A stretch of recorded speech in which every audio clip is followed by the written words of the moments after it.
નમસ્કાર. Dholka education society સંચાલિત શ્રી શિવ શાસ્ત્રી અધ્યાપન મંદિરની અધ્યાપિકા હું રેખાદેવી સિંઘ ડીએલએડ દ્વિતીય વર્ષની તમામ તાલીમાર્થી બહેનોનું આ વિડીયોમાં સ્વાગત કરું છું. તાલીમાર્થી બહેનો, આપણે દ્વિતીય વર્ષનો કોર્સ 7 એનું બીજું પ્રકરણ સ્વાસ્થ્ય શિક્ષણ અંગેના જ્ઞાન અને કૌશલ્યનો વિકાસ એનો અભ્યાસ કરીશું આ વિડીયોમાં. અગાઉના વિડીયોમાં આપણે આ કોર્સ 7નું પ્રકરણ 2 સ્વાસ્થ્ય શિક્ષણ અંગેના જ્ઞાન અને કૌશલ્યના વિકાસમાં એનો 5મો મુદ્દો શરીર અંગેની સમજણ તેમજ સ્વાસ્થ્ય સુધારણા માટેના જે વૈકલ્પિક તંત્રો છે એનો અભ્યાસ આપણે કર્યો હતો, જેનો અભ્યાસ આપણે એનો પહેલો પેટા મુદ્દો શરીરના અંગેની રચના, શરીરના અંગેની અથવા તો શરીરના તંત્રોની સમજણ, એમાં ઇન્દ્રિય વિજ્ઞાન અને શરીરના વિવિધ તંત્રો એનો અભ્યાસ કર્યો હતો. હવે આ વિડીયોમાં તાલીમાર્થી બહેનો આપણે આ પ્રકરણ 2નો જે 5મો મુદ્દો છે શરીર અંગેની સમજણ તેમજ સ્વાસ્થ્ય અને સુધારણા માટેના જે વૈકલ્પિક તંત્રો એમાંનો બીજો પેટા મુદ્દો જે છે સ્વાસ્થ્ય અને સુધારણા માટેના વૈકલ્પિક તંત્રો જે છે એનો અભ્યાસ કરીશું. એનો અભ્યાસ તાલીમાર્થી બહેનો આપણે જે મોડ્યુલ છે એ મોડ્યુલ દ્વારા કરીશું. તો અહીંયા આપ જોઈ શકો છો કે આપણે ગઈ વખતના વિડીયોમાં, એટલે કે જે છેલ્લો વિડીયો આ હતો, એમાં એનો પહેલો પેટા મુદ્દો એટલે કે 5મા મુદ્દાનો પહેલો પેટા મુદ્દો શરીર અંગેની અને શરીરના તંત્રોની સમજણ વિશે આપણે ચર્ચા કરી હતી, જેમાં ઇન્દ્રિય વિજ્ઞાન અને શરીરના વિવિધ તંત્રો જે છે એમાં 9 તંત્રોનો આપણે અભ્યાસ કર્યો હતો. અને આ વિડીયોમાં આપણે આજે એનો બીજો પેટા મુદ્દો છે સ્વાસ્થ્ય અને સુધારણા માટેના વૈકલ્પિક તંત્રો એનો અભ્યાસ કરવાનો છે. તો એમાં અહીંયા જોઈ શકો છો તાલીમાર્થી બહેનો, એ પ્રમાણે એના વૈકલ્પિક તંત્રો અહીંયા દર્શાવેલા છે. તો એમાં સૌ પ્રથમ જે વૈકલ્પિક તંત્રો છે એ છે આયુર્વેદ. પછી બીજું જે છે એ યોગ, આસન, પ્રાણાયામ, મુદ્રાઓ, શસ્ત્રક્રિયાઓ એટલે કે આયુર્વેદિક. અને ત્રીજું છે નિસર્ગોપચાર, કુદરતી ઉપચાર, જેમાં પાણી, માટી, માલિશ, ચંપી, શેક આ બધા આવે છે. અને ચોથો જે વૈકલ્પિક જે તંત્રો છે સ્વાસ્થ્ય અને સુધારણા માટેનું એ છે એલોપેથી. તો સૌપ્રથમ આપણે આ જે સ્વાસ્થ્ય અને સુધારણા માટેના જે 4 વૈકલ્પિક તંત્રો છે એમાં આયુર્વેદ ચિકિત્સા છે એના વિશે આપણે ચર્ચા કરીશું.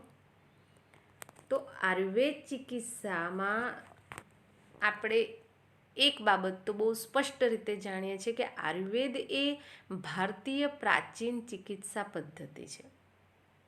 આયુ અને વેદ એ 2 શબ્દો એમાં સમાયેલા છે. આયુ શબ્દનો અર્થ થાય છે જીવન અને વેદનો અર્થ થાય છે જ્ઞાન. તો આ રીતે આયુર્વેદ એટલે જીવન વિશેનું તમામ જરૂરી જ્ઞાન આયુર્વેદ, અને આયુર્વેદને 5મો વેદ પણ માનવામાં આવે છે. તો જીવનના આ શાસ્ત્રમાં હિતકર અને સુખી જીવન કેવી રીતે જીવવું તેની સમજ આપી છે. સ્વાસ્થ્ય અને રોગ એ બંનેના લક્ષણો, કારણો અને સારવારનું વર્ણન આ આયુર્વેદમાં આપેલું છે. તો સ્વસ્થ રહેવા માટે યોગ્ય દિનચર્યા, રાત્રિચર્યા, ઋતુચર્યા, સારું વર્તન, ક્ષમતા રાખવી, મન સ્થિર અને શાંત રાખવું, કુદરતી આવેગો રોકવા નહીં વગેરેનું વર્ણન તેમાં છે. અને આહારના નિયમો, વ્યસન નિષેધની વાતો પણ છે. તો આયુર્વેદ એ શારીરિક, માનસિક અને આધ્યાત્મિકતાને લગતી સ્વાસ્થ્ય વિષયક વાતો કર્યા પછી રોગને દૂર કરવાના નિર્દોષ ઉપચારો બતાવ્યા છે. પરેજી જાળવવાનું મહત્ત્વ છે અને રોગ મૂળમાંથી જાય છે, કોઈ આડઅસર થતી નથી. અને આ જે ચિકિત્સા પદ્ધતિ જે છે એની વિશેષતા જ આ છે. તો આયુર્વેદ ચિકિત્સા પદ્ધતિમાં જે મુખ્ય બાબત છે એના વિશે આપણે ચર્ચા કરી. હવે તાલીમાર્થી બહેનો જે બીજી એટલે કે જે સ્વાસ્થ્ય અને સુધારણા માટેના વૈકલ્પિક તંત્રોમાંનું જે બીજું તંત્ર છે એ છે યોગ ચિકિત્સા. તો એના વિશે આપણે ચર્ચા કરીશું. તો સ્વાસ્થ્ય જાળવવા માટે, રોગીને સ્વસ્થ કરવા માટે આપણી પ્રાચીન પદ્ધતિ યોગ ઉપયોગી છે.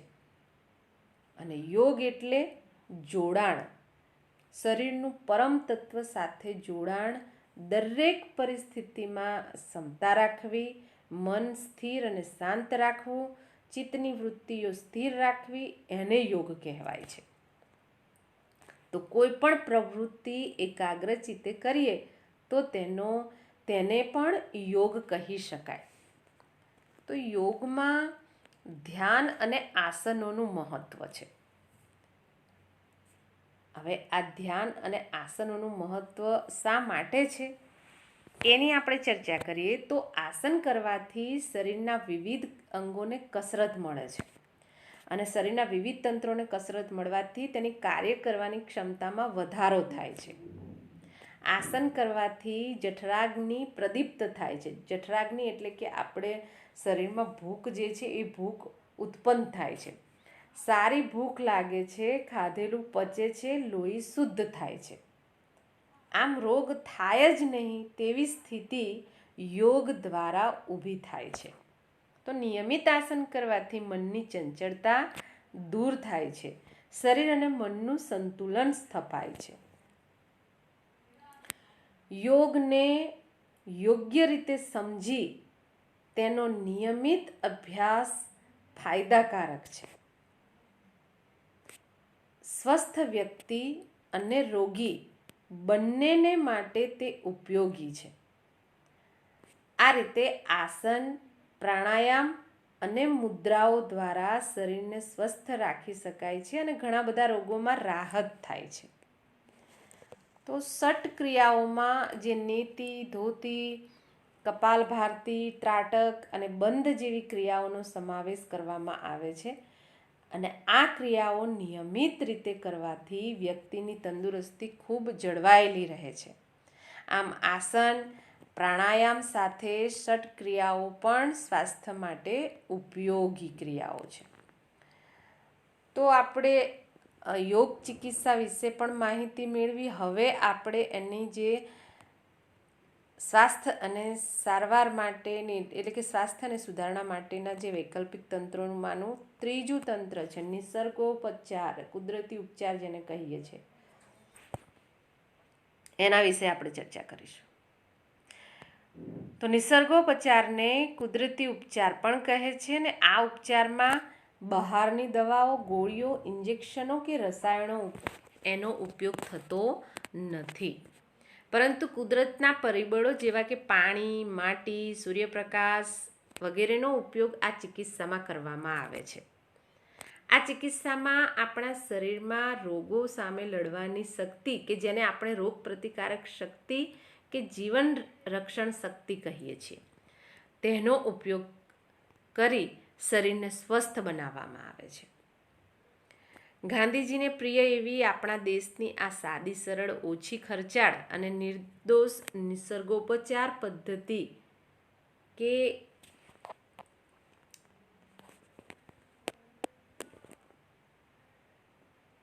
એટલે કે માફ કરજો તાલીમાર્થી બહેનો ડિસ્ટર્બન્સ માટે. તો ગાંધીજીને પ્રિય એવી આપણા દેશની આ સાદી, સરળ, ઓછી ખર્ચાળ અને નિર્દોષ નિસર્ગોપચાર પદ્ધતિ છે જળ ચિકિત્સા.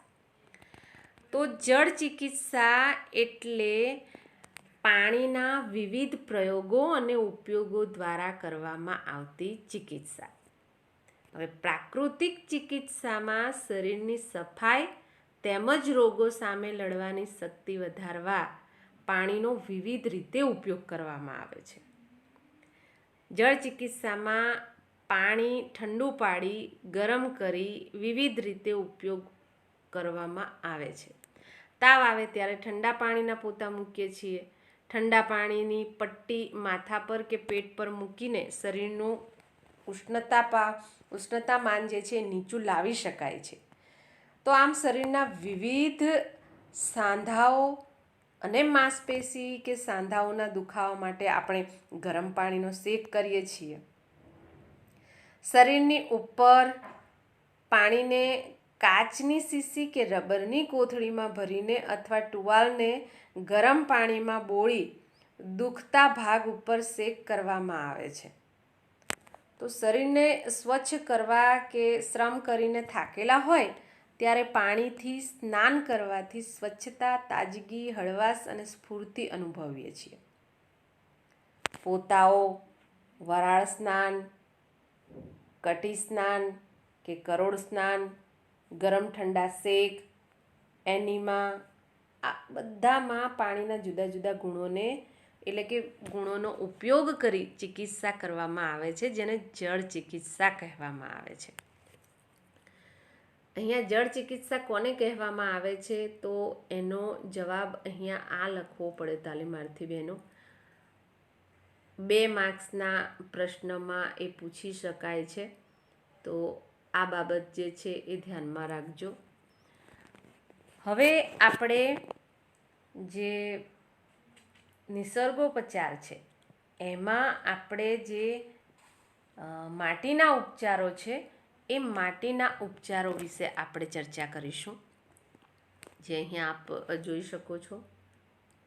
તો માટીના ઉપચારોમાં આપણે સૌપ્રથમ જેને કહેવાય કે માટી, પાણી, પ્રકાશ અને હવા, આ બધા રોગોની એ છે દવા. અને આ જૂની એટલે કે માટી, પાણી, પ્રકાશ અને હવા બધા રોગોની એ દવા છે. અને આ જૂની લોકોક્તિ માટેનો જે ઔષધિ ગુણ છે એ સૂચવે છે. તો મહાત્મા ગાંધીજીએ પોતાની જાત પર તેમજ અન્ય અનેક લોકો પર માટી અને પાણીના ઉપચારો સરળતાપૂર્વક કરેલા. માટી ઠંડક આપનાર, ઝેરને શોષી લેનાર, સોજો, દાહ તેમજ બળતરા ઘટાડનાર છે. પીડા અને તણાવમાં પણ એ રાહત આપે છે. તો તળાવની કાંપ વગરની કે રાફડાની માટીને તડકામાં સૂકવીને સાફ કરી અને તે ફૂટ્યા બાદ ચાળીને માટીના વાસણમાં પલાળવામાં આવે છે. અને આવી માટીમાં રસાયણો, ગંદકી કે દુર્ગંધ ન હોય તેનો ખ્યાલ રાખવો છે. આવી પલાળેલી માટીની લોપરી, પટ્ટી કે લેપ કરીને ઉપયોગ કરાય છે. પેટ ઉપર, પેડું ઉપર, આંખ ઉપર કે કરોડ ઉપર માટીની પટ્ટીઓ મૂકી શકાય. એના પછી જે છે એ ઉપવાસ. તો ઉપવાસ બાબતે એમ કહેવાય છે કે લંઘન પરમ ઔષધમ. તો એનો મતલબ છે ઉપવાસ એટલે આહારનો સમજપૂર્વકનો ત્યાગ. ઉપવાસમાં પાણી સિવાય અન્ય આહાર મોઢા વાટે લેવામાં આવતો નથી. આમ છતાં કેટલીક વાર લીંબુ પાણી, નારિયેળ પાણી કે ફળના રસ ઉપર ઉપવાસ કરવામાં આવે છે. આવા ઉપવાસને રસાહાર કહેવામાં આવે છે. તો ઉપવાસમાં ખાવાનું ન હોવાથી પાચન ક્રિયામાં કાર્યરત રહેતા અવયવો આરામ મેળવે છે. ઉપવાસ દરમિયાન ચયાપચયમાં વપરાતી શક્તિ શરીરની સફાઈનું તેમજ સમારકામનું કાર્ય કરે છે. ભારતીય ચિકિત્સા શાસ્ત્રમાં રોગ દૂર કરવા અને સુંદર તંદુરસ્તી પ્રાપ્ત કરવા ઉપવાસના પ્રયોગો બતાવ્યા છે. ફ્લૂ, તાવ, શરદી, ખાંસી જેવા રોગોમાં 1-2 દિવસના ઉપવાસ સારો ફાયદો આપે છે. ઉપવાસ દરમિયાન આરામ કરવો જોઈએ. ચોખ્ખી હવા તેમજ કોમળ તડકો ઉપવાસમાં પૂરક બને છે. આ વખતે ઉકાળીને ઠારેલું પાણી જરૂર પીતા રહેવું જોઈએ. ઉપવાસ પૂરો થયે આહાર સમજપૂર્વક ધીરે ધીરે શરૂ કરવો. એના પછી જે કુદરતી ઉપચાર છે, નિસર્ગોપચાર, એમાં છે શેક. તો શરીરના કોઈપણ ભાગને અથવા આખા શરીરને તેના સામાન્ય તાપમાન કરતાં વિશેષ તાપમાન આપવાની ક્રિયાને શેક કહેવામાં આવે છે.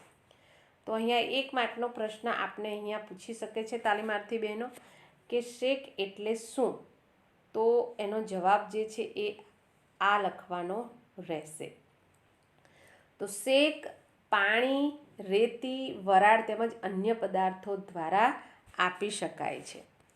સામાન્ય રીતે સ્થાનિક દુખાવામાં રાહત મેળવવા, રુધિરાભિસરણ સુધારવા, સ્નાયુઓ તથા માંસપેશીઓને શિથિલ કરવા તેમજ તણાવમાંથી મુક્ત કરવા માટે શેક ઉપયોગી છે.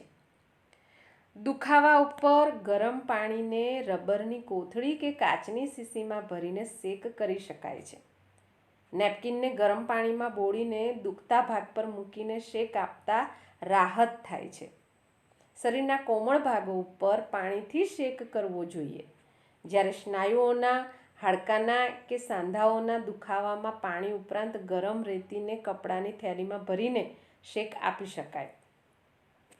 આખા શરીરને વરાળની પેટીમાં રાખીને પૂરા શરીરનો શેક આપવામાં આવે છે. આ ક્રિયાને વરાળ સ્નાન કહે છે.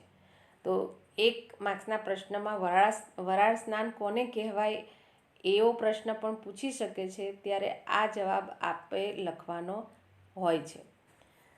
તો આવા વરાળ સ્નાનથી આખા શરીરને શેક મળે છે. તાણ ઓછી થાય છે. ચામડીના છિદ્રો ખુલ્લા અને સાફ થાય છે. શરીર આરામ અને હળવાશ અનુભવે છે.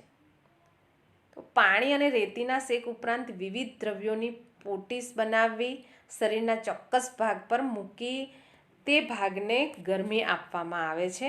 અને આવી પોટીસ એટલે કે જે લેપ છે, લોપરી જે છે એ પોટીસ જે છે, લેપ જે છે એ ગુમડાને પકવવા, સ્થાનિક દુખાવા દૂર કરવા તેમજ ખરજવામાં પણ ઉપયોગી છે. ત્યારબાદ તાલીમાર્થી બહેનો જે નિસર્ગોપચાર છે, કુદરતી ઉપચાર, એમાં આવે છે માલિશ. તો માલિશ એના વિશે આપણે સામાન્ય ચર્ચા કરીએ તો માલિશ જે છે એ માલિશને સંસ્કૃતમાં અભ્યંગ તથા મર્દન કહે છે. તો માલિશ માટે સામાન્ય રીતે તેલનો ઉપયોગ કરાય છે અને વિવિધ પ્રકારના તેલનો ઉપયોગ જુદી જુદી શારીરિક પરિસ્થિતિઓમાં ઋતુ અને ઉપયોગિતા અનુસાર કરવામાં આવે છે. શરીરના જુદા જુદા અવયવોને તથા આખા શરીરને માલિશ કરવાની આવડત એ પણ એક કળા છે. કસરત કે વ્યાયામ નહીં કરવાવાળા, બેઠાડું, શ્રમના અભાવવાળા તથા વૃદ્ધ લોકોને માલિશ ખાસ ઉપયોગી છે. શારીરિક રીતે હલનચલન નહીં કરી શકતા તથા શારીરિક નબળાઈ કે ખોળખાપણને કારણે સાંધા, માંસપેશીઓ કે સ્નાયુઓ જકડાઈ ગયા હોય તેમને માટે પણ માલિશ લાભકારક છે. માલિશ દ્વારા તેઓનું રુધિરાભિસરણ સુધરે છે અને કસરત જેવા લાભો માલિશ દ્વારા મેળવી શકે છે. તો માલિશ શરીરનું રુધિરાભિસરણ સુધારે છે. એટલે કે માલિશથી શરીરનું રુધિરાભિસરણ તંત્ર જે છે એ સુધરે છે. સ્નાયુઓ તથા માંસપેશીઓમાં ચપળતા આવે છે. રક્તવાહિનીઓ તથા લોહીની નળીઓનું લચીલાપણું જે છે એ વધે છે. માલિશથી શરીરનું તેજ વધે છે. વૃદ્ધાવસ્થા દૂર રાખનાર અને ચામડીની કરચલીઓ ઓછી કરનાર એ માલિશ છે. આ ઉપરાંત તે શરીરને સ્થિરતા, ચપળતા, તાકાત અને આંખોને તેજ પણ આપે છે. શરીરને સપ્રમાણ રાખવામાં પણ માલિશ ખૂબ ઉપયોગી છે. અનિદ્રા જેવા રોગમાં રાત્રે સૂતા પહેલાં પગ તથા માથાને માલિશ કરવાથી ઊંઘ આવી જાય છે. માલિશ માટે તલનું તેલ વાપરી શકાય છે. ગરમીમાં કોપરેલ કે ઘી તેમજ ઠંડીમાં સરસિયાનું તેલ વાપરવું જોઈએ. ઓલિવ તેલથી માલિશ કરવાથી ચિકાસ લાગતી નથી અને તે કારણે ઘણા લોકો તેનો ઉપયોગ કરે છે. બાળકોને પણ આ તેલથી માલિશ કરી શકાય છે અને માલિશ કર્યા પછી પાણીથી સ્નાન કરવું ઈચ્છનીય છે. માલિશ માટે સવારનો સમય જે છે એ ઉત્તમ છે અને શિયાળાની ઋતુ માલિશ માટે શ્રેષ્ઠ છે. માલિશ આખા શરીરની તેમજ વિવિધ અંગો જેવા કે કરોડ, પગની અને મસ્તકની પણ કરી શકાય છે. ત્યારબાદ કુદરતી ઉપચારમાં આવે છે ચંપી. તો ચંપી જે છે એના વિશે આપણે સામાન્ય ચર્ચા કરીશું. તો શરીરના જુદા જુદા ભાગો ઉપર વિવિધ રીતે દબાણ અને ખેંચાણ આપીને શરીરને આરામ પહોંચાડવાની ક્રિયાને ચંપી કહે છે. તો 1 માર્કના પ્રશ્નમાં પૂછી શકે છે તાલીમાર્થી બહેનો કે ચંપી કોને કહે છે, તો આ જવાબ લખવો પડે. સામાન્ય રીતે તેમાં તેલનો ઉપયોગ થતો નથી, આમ છતાં ખૂબ ઓછા પ્રમાણમાં તેલનો ઉપયોગ કરી શકાય છે. તો ચંપીમાં શરીરના જુદા જુદા ભાગો પર દબાણ અને ખેંચાણ આપીને તેને ઢીલા મૂકવામાં આવે છે. આમ કરવાથી લોહીના પરિભ્રમણમાં સરળતા અને સુધારો થાય છે. માંસપેશીઓ અને સ્નાયુઓની તાણ ઘટતા આરામનો અનુભવ થાય છે. સામાન્ય રીતે માલિશ સવારે કરવામાં આવે છે. તેમાં ઘર્ષણ થાય તેમ હાથ ઘસવામાં આવે છે. ચંપીમાં દબાણ અને ખેંચાણ મુખ્ય હોય છે. ચંપી મુખ્યત્વે શરીરનો થાક ઉતારે છે અને રુધિરાભિસરણ તંત્રને સુધારી દુખાવામાં રાહત આપે છે. આપણી પરંપરા હતી કે વૃદ્ધોને રોજ રાત્રે તેમના બાળકો પગ દાબી આપતા. તો ચંપીથી થાક દૂર થાય છે અને પુનઃ તાજગી પ્રાપ્ત થાય છે. તો અહીંયા તાલીમાર્થી બહેનો આપણે નિસર્ગોપચાર, જેને આપણે કુદરતી ઉપચાર કહીએ છીએ, એમાં જે આપણે ચર્ચા કરી કે માટીના ઉપચારો, માલિશ, ચંપી, શેક, જળ ચિકિત્સા, આ બધી જ બાબતો જે છે એ નિસર્ગોપચારમાં આવે છે, એટલે કે કુદરતી ઉપચારોમાં આવે છે. હવે આપણે સ્વાસ્થ્ય અને સુધારણાના જે વૈકલ્પિક તંત્રો છે એમાંનું ચોથું તંત્ર એલોપથી, એના વિશે આપણે ચર્ચા કરીશું, જેને આધુનિક ચિકિત્સા પદ્ધતિ પણ કહેવાય છે. તો એલોપથી એટલે કે આધુનિક ચિકિત્સા પદ્ધતિની આપણે સામાન્ય ચર્ચા દ્વારા માહિતી મેળવીશું. તો આજે દુનિયામાં આ પદ્ધતિનો સૌથી વધારે ઉપયોગ થાય છે અને એટલે જ એને આધુનિક ચિકિત્સા પદ્ધતિ એમ કૌંસમાં આપ્યું છે તાલીમાર્થી બહેનો. આ ચિકિત્સા પદ્ધતિ બહુ જૂની નથી, પરંતુ તેની પારદર્શકતા તથા વૈજ્ઞાનિક દ્રષ્ટિકોણને લીધે સ્વીકાર્ય થતી જાય છે. શરીરના ભાગોનું વિવરણ, ભિન્ન ભિન્ન ભાગોનું કાર્યક્ષેત્ર તથા કાર્યક્ષમતા વિશે જાણકારી સૂક્ષ્મ રીતે મેળવવામાં આવે છે. આ પદ્ધતિમાં રોગના લક્ષણો, અસરો, ઉપચાર દરેક બાબતે વૈજ્ઞાનિક ઢબે વિચારવા પ્રયાસ થયો છે. સંશોધનો અને અનુભવો પર આધારિત નવીનીકરણને અપનાવતા આ પદ્ધતિ સમય સાથે તાલ મિલાવી શકી છે. તો બીજી પદ્ધતિઓમાંથી પણ ફાયદાકારક અંગો સ્વીકારવાની રીત રસમોને લીધે આ પદ્ધતિની પ્રગતિ આશ્ચર્યકારક રહી છે. તો તાલીમાર્થી બહેનો, અહીંયા આપણે આ જે પહેલો મુદ્દો છે, એટલે કે 5મો મુદ્દો છે આ કોર્સ 7નો જે બીજું પ્રકરણ છે એમાં જે 5મો મુદ્દો છે શરીર અંગેની સમજણ તેમજ સ્વાસ્થ્ય અને સુધારણા માટેના વૈકલ્પિક તંત્રો, એનો જે બીજો પેટા મુદ્દો છે સ્વાસ્થ્ય અને સુધારણા માટેના વૈકલ્પિક તંત્રો, એમાં આપણે આયુર્વેદ ચિકિત્સા, યોગ ચિકિત્સા, નિસર્ગોપચાર, જેમાં આપણે માટીના ઉપચારો, માલિશ, ચંપી, શેક, જળ ચિકિત્સા પદ્ધતિ, આ તમામનો આપણે અભ્યાસ કર્યો અને છેલ્લે એલોપથી. તો અહીંયા તાલીમાર્થી બહેનો, આપણે આ જે 5મો મુદ્દો છે એનો અભ્યાસ આ બીજા પેટા મુદ્દાના અભ્યાસ દ્વારા સંપૂર્ણ કરીએ છીએ. અને હવે પછીના વિડીયોમાં આપણે તાલીમાર્થી બહેનો 6ઠ્ઠો મુદ્દો પ્રાથમિક સારવાર, એનો અભ્યાસ કરીશું. તો હવે પછીના વિડીયોમાં આપણે આ પ્રકરણ 2 સ્વાસ્થ્ય શિક્ષણ અંગેના જ્ઞાન અને કૌશલ્યનો વિકાસ, એનો 6ઠ્ઠો મુદ્દો પ્રાથમિક સારવાર વિશે અભ્યાસ કરવા માટે મળીએ. ત્યાં સુધી તાલીમાર્થી બહેનો, આપ સૌને મારા નમસ્કાર. આભાર. જય હિન્દ, જય ભારત.